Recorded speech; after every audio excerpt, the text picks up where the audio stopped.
It is the kind of quiet American story that pretends to be normal until you look at it for too long. It starts in a two-story house at the end of a cul-de-sac vinyl siding, a basketball hoop with a bent rim, a yard that looks exactly like every other yard on the block. Inside that house lives a boy named Liam, his little sister Emma, and their parents, who swear they do not have favorites. People always swear that. If you walked through that house on a regular afternoon, you would smell laundry and frozen pizza and lemon cleaner. You would hear the television in the living room, the clink of silverware, their mother laughing a little too loudly at something Emma said. You would see Liam's science trophies on a shelf in the hallway. A little dusty, you would see Emma's art taped to the fridge. Fresh and bright, there would be a photo from last Christmas where Emma is in the middle. Their parents turned toward her, Liam slightly off to the side, still smiling, still there. This story is about what happens when someone who is always slightly off to the side decides they are done being. Background: Liam is the kid teachers call responsible. He keeps his grades decent. He stays out of trouble. He watches Emma when their parents go out. His mother tells people he is such a help. His father tells people Emma is the light of their life. Sometimes they say it while Liam is in the room. Emma gets the new phone first.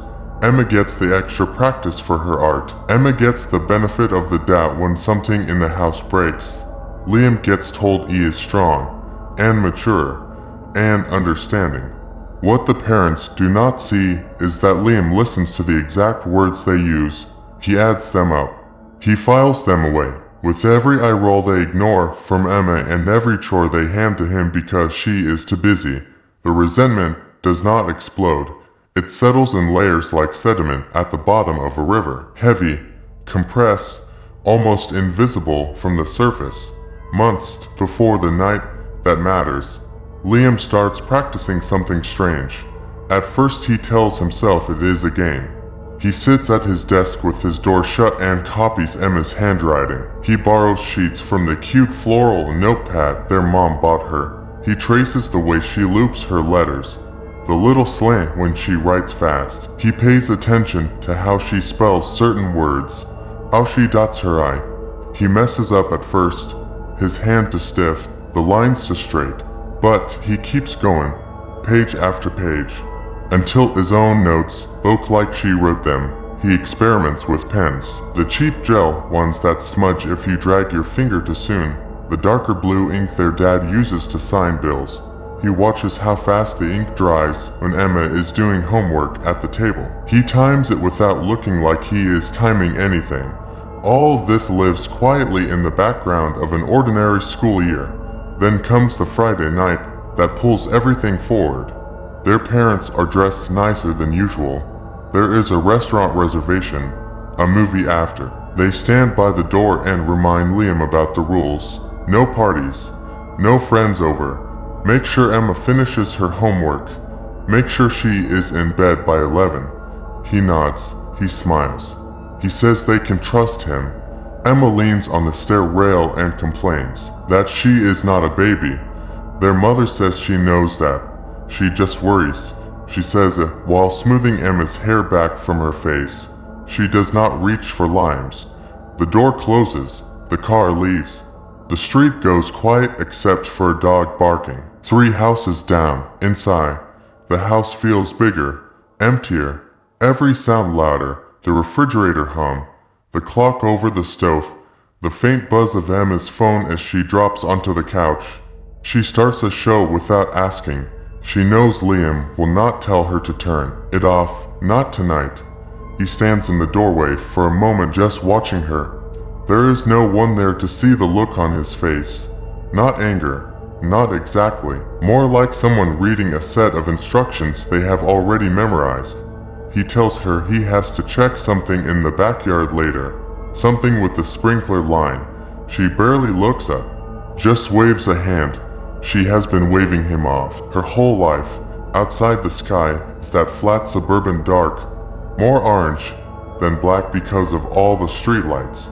The yard is a rectangle of grass bordered by a leaning wooden fence and a row of old shrubs. Behind the shrubs, the dirt is soft from years of overwatering. Liam knows that because he is the one who mows, who rakes leaves, who hauls out the trash. His parents talk about how nice it is that he does those things without being asked. They never ask what he thinks about while he does them. He has already dug the hole. Not tonight. Earlier in the week, when he told everyone he was doing yard work, the ground gave easily under the shovel. He lined the bottom with a layer of trash he collected from the curb on pickup day. Chicken bones, coffee grounds, things that smell louder than anything else. He read somewhere that scent hounds hate that kind of chaos, that it pulls their attention away from what matters. He told himself he was overthinking, then did it anyway. At the very back of the garage, behind storage bins and holiday decorations, there is a coil of rope, an old tarp, a heavy metal tool that used to belong to his grandfather. None of it looks like a weapon until you see what someone is willing to imagine when they are convinced no one is watching. After the hole is filled and the yard is flattened and the tools are hidden deep in the garage, the world accepts the version of events Liam has written. The letter on Emma's desk becomes the anchor, her handwriting, her paper, her name. The police read it. The neighbors whisper about pressure and expectations. The news calls her a missing gifted girl who probably could not take the weight. No one asks whether a quiet older brother might have spent months learning every curve of her script. The dog the officers bring to the yard sniffs once near the shrubs, then turns away sneezing at the stink of bleach and old trash. The search moves outward, to bus stations and back roads and online messages, never downward, never into the neat rectangle of dirt behind the hydrangea. Life twists itself around the absence. His mother folds Emma's clothes, but cannot bring herself to box them. His father leaves the porch light on every night. The house feels like it is holding its breath. Liam drifts through it all half numb, half hyper-aware. Every kindness feels like an accusation he has tricked people into making. Guilt is not a sharp stab. It is a low continuous hum under everything. It follows him into the shower, into class, into the moments between thoughts. At night, when the house finally settles, that hum is the only thing louder than the refrigerator. The first time he hears the scraping, it is almost nothing. A faint irregular drag somewhere outside his window. He lies still and tells himself it is a branch against the siding. He has cut that branch before. He knows how it sounds when the wind shifts. The nose comes again, not quite fitting the shape of that memory. Slower, heavier, like a shovel pulled through packed soil 1 inch at a time. He yanks the blanket over his head and waits until his heart steadies. In the morning the yard looks the same, the patch of dirt flat and crusted with frost. He tells himself the sound came from a dream. The second night it returns, this time closer, in the wall, in the floor, in the space above his head. Impossible to locate and easy to deny. He thinks about waking his parents, but stops at the thought of explaining why.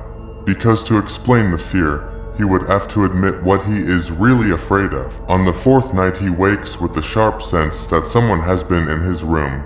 The air feels wrong, colder near the desk than near the window. He smells damp earth and cheap floral soap, the products Emma used to leave in the bathroom. His hands shake as he reaches for the lamp. He stops himself, decides if he cannot see anything then there is nothing to prove. In the morning his chair is angled slightly away from the desk. His notebook of forged handwriting lies open on the floor, a pen uncapped beside it. A brown smear of dirt marks the page where his letters mirror Emma's to perfectly.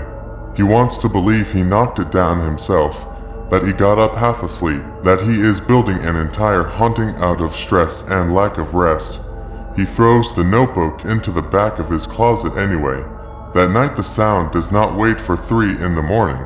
It starts not long after his parents turn off the television. A slow, deliberate scratching under the bed frame, a tiny shower of grit pattering onto the floorboards. He hangs his head over the edge and sees nothing but dust and lost socks. When he sits back up, there is mud on his fingers from the edge of the mattress. A thin, dark line, as if someone with wet hands steadied themselves there. He scrubs it away and tells himself the mind can pull tricks from very small ingredients. A shadow here, a creak there, a guilt heavy enough to weigh down dreams. The scraping stops for tonight. The silence is worse. Every sound makes him flinch. The heater clicking on, the house shifting, his own heartbeat in his ears. On the third night of that silence, he wakes not to a sound but to a feeling, the sense of being watched from two directions at once. He opens his eyes and sees the yard washed in pale security light. The patch by the shrubs looks different, softer, like something underneath has pushed upward, a low uneven swell of earth where there should be flat ground. His first thought is that he buried her wrong, that rain and time have betrayed him. His second thought is that if the dirt is disturbed from below, then maybe he did not bury anything at all, and the last month has been one long break with reality. He clings to that second thought harder than he should. He drags his gaze away from the window, and that is when he sees the paper on his desk. A single sheet torn from the same floral pad he used on the night his parents still call the worst in their lives. The gel pen beside it uncapped, its tip glossy with fresh ink. His stomach drops in a slow, heavy way, like something arriving at the bottom of a lake. He does not remember getting out of bed. But suddenly he is sitting in his chair, the page in front of him, the handwriting flowing across it in the same easy curve that fooled the police.